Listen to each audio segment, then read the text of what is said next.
చేయండి. ఈ రోజున ఏమండి పిల్లలు తల్లిదండ్రులు ఏమంటున్నారంటే జనరేషన్ అండి అని అంటున్నారు. అంటే జనరేషన్కి అనుకూలంగా పిల్లలను నడిపిస్తున్నారా, బైబిల్కి అనుకూలంగా నడిపిస్తున్నారా? ఏమండి తల్లిదండ్రులు పిల్లలతో కాంప్రమైజ్ అయ్యి వాళ్ళు చేసిన దానికి సపోర్ట్ చేస్తున్నారా? బైబిల్ చెప్పిన దానికి అనుకూలంగా ఉండండి అని పిల్లలకు బోధిస్తున్నారా? దేనికి కాంప్రమైజ్ అవుతున్నారు? క్రైస్తవ సమాజమా, రాజీ పడగాకండి. బిడ్డల విషయంలో, బైబిల్ విషయంలో, దేవుని విషయంలో ఖండించండి, బుద్ధి చెప్పండి, గద్దించండి, అవసరమైతే బెత్తం ఆడండి. వాళ్ళని సరిచేయటానికి, బాగు చేయటానికి, పద్ధతిగా పెంచడానికి. లేకపోతే తర్వాత ఏడుస్తావు, తర్వాత బాధపడతావు. యవనస్తులు ఈ రోజున భయంకరమైనటువంటి పరిస్థితుల్లో ఉన్నారు. కఠినమైన హృదయాలుగా మారిపోతూ ఉన్నారు.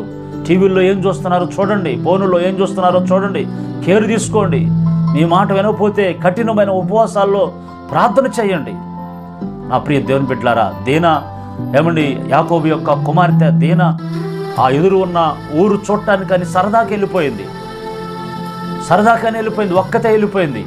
ఈ రోజున మీ పిల్లలు పిక్నిక్ని కానీ వెళ్తున్నారు, టూర్లు కానీ వెళ్తున్నారు, సరదాకి టీలు తాగటానికి, సరదాలకి పానీపూరి తాగటానికి, సరదాలకి హోటల్ కానీ సరదాలకి వెళ్ళిపోతూ ఉన్నారు. ఏం సరదాలు? వాక్యానికి విరుద్ధమైన సలహాలు, వాక్యానికి విరుద్ధమైన ఏమండి సరదాలు. ఎందుకు? వాక్యం చెప్తున్నావా? ఏమండి యవనస్తులు దేని చేత తమ నడకను శుద్ధి చేసుకుంటారు? నీ వాక్యమును బట్టి దాని హృదయంలో ఉంచుకొని జాగ్రత్తగా చూసుకున్న బట్టే కదా 119వ కీర్తన చెప్తుంది. యవనస్తులకి వాక్యంలో హృదయం ఉంటే ప్రవర్తన బాగుంటుంది.